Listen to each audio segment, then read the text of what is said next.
Hey everybody, welcome back to the channel, and today we are doing a VCT Pacific preseason power ranking. So the power ranking is basically where I see all these teams in comparison to one another before the season starts. This isn't taking the kickoff bracket into consideration, this is just basically where do I see these teams stacking up if they were all playing together at once. The kickoff bracket isn't really being taken into consideration for this video, this is just where I see these teams, both on paper and just how I feel about it, and basically just how they compare. So we will be going from last to first, and starting off the list at number 11 is Talon. So with Talon, I've seen some mixed opinions on where they think this team is going to be, and overall I just don't really see it. Their roster looks pretty mediocre. They did gain some, decent players with Ban, and, maybe Governor ends up doing well. Surf could be addition, but just looking at the stats overall, a lot of these players really struggled last season, even the ones that came in from Tier 2. So to me, it just doesn't seem like this team is going to be competitive or able to stack up against any other team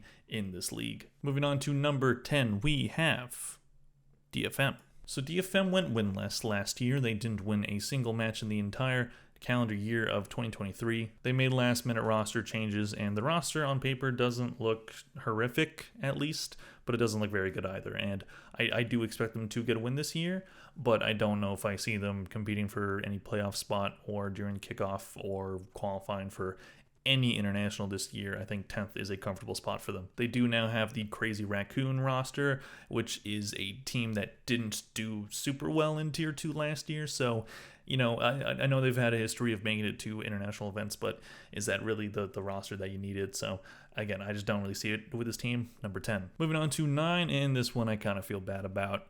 Global Esports. I wanted to put Global higher. I know there are Global fans that do watch my videos because I believe my second or third most watched audience is actually from India, and my season preview for Global actually got the most views out of all of them, which I did not expect. That was very nice. So Global fans, thank you all very much for watching that. But overall, when I was looking at the rosters, when I was looking at the other teams, just like the mid part of these power rankings, like right in the middle from places 5 to 8, it was really hard to decide which teams go where, and Global, I just didn't know if I could really see them being better than the teams that are above them. So I do hope they end up doing well, because clearly this team has a dedicated fan base, and it'd be nice to make videos about them. It would be nice to have something to talk about for them that isn't just they're bad. Moving on to number 8, we have RRQ. So this one might be surprising to some people. I honestly don't know why. I see a lot of people pretty high on this team, and I do understand parts of why. But overall, I look at the roster, and they kept pretty much everybody, and they brought in 2 new players. They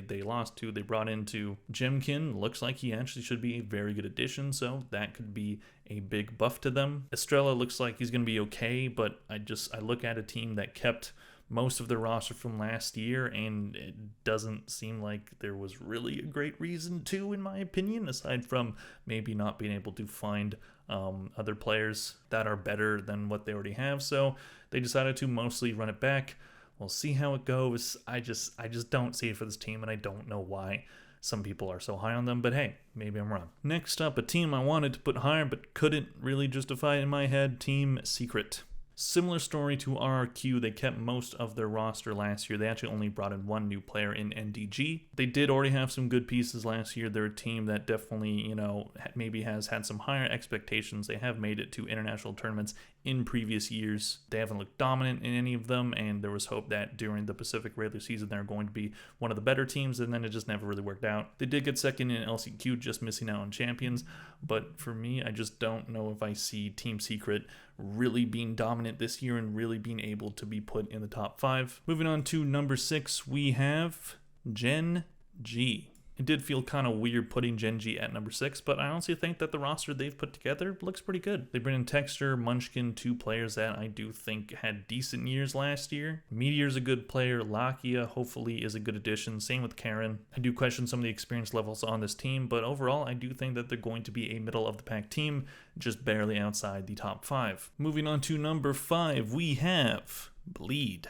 So where some people have Bleed on their power rankings and tier list has kind of surprised me so far. It doesn't seem like a lot of people are super high on this team, and I do understand that maybe they just don't see them stacking up against the tier 1 talent that is in the Pacific, but I absolutely see them doing that. They have the same roster last year that dominated in Tier 2, that won Ascension, but they just brought in 2 new players in Egoist and Ye, who are very good players. Egoist had a really good year last year with a 1.23 KD ratio. Ye did have a down year last year, but I do think there's a pretty good chance that we see the Ye revenge tour. If he's comfortable, if he's adapted to the meta, then I absolutely could see Ye having a very huge bounce back, and if that happens, look out everybody else. Moving on to the top 4, we have Zeta Division. Zeta is a team that disappointed me greatly last year. I wanted this team to do well. They've been in previous international tournaments and have looked decent in some of them. And after a mediocre regular season, missing a tournament that would have been in their home country in Japan, they do end up winning the LCQ and then just fall flat at champions. So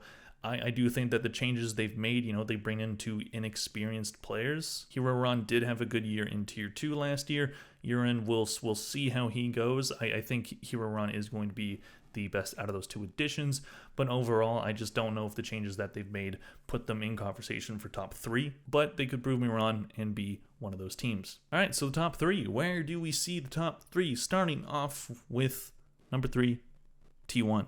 So some people are pretty high on this team, and on paper, I can see why. Saya player's still here. He's still a really good player. They bring in Aizu, Accurate, and Rossi. A lot of talk about Accurate. He is the brother of Forsaken, so anytime this team plays against Paper X, it's going to be a fun match. But at the same time, Accurate hasn't played professional Valorant in quite some time, so we'll see how he adjusts. And it also might take some time for Rossi to adjust to the new setting. He was in North America last year. But overall, this roster still looks very good. I just can't put them above the top 2 teams. Starting off that number 2, I think it's pretty easy to guess if you know much about the Pacific. I'm putting DRX number 2. So the main talk around DRX is the fact that they basically drop RB and Zest, and they bring in Flashback and make Foxy9 a permanent member of the roster. A lot of people thinking that that's not the right decision, that they could have kept RB and Zest, maybe swapped out a different player or the coaches. Many fans thinking that those were the wrong moves. RB and Zest are good support players. But at the same time, I think if you looked at the roster from last year and thought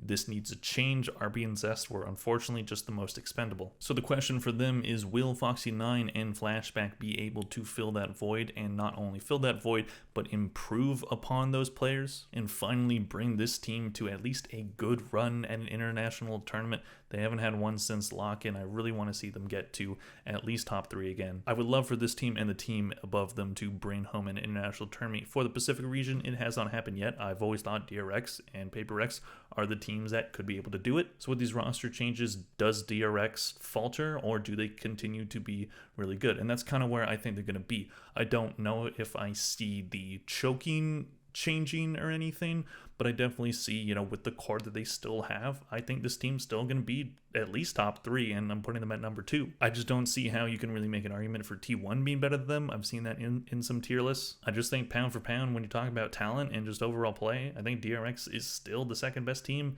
in the Pacific, which of course means that Paper X is number 1, which should come as a surprise to absolutely no one. So the main concern about Paper X is they lost Jane, who is known as the best Raze player in the world. It's honestly not entirely clear if Jane is actually out or not, because they keep kind of trolling online, and he's played an off-season event, so we'll see if somehow Jane actually shows up. But either way, they lose Jane, but they bring in Moniette, who is definitely more flexible of a player than Jane. So while they do lose that elite Raze, they bring in a player who had a very good year on global esports on a bad team and potentially gives them more options. So I definitely think there's, there shouldn't be any argument about Paper X being anywhere not close to 1. We'll see how they gel with Moniette during the season, and we'll see if this team can finally not choke in the grand final and bring home a trophy for Pacific. So those are my preseason power rankings. I will be updating these power rankings probably before every event, and then probably during the regular season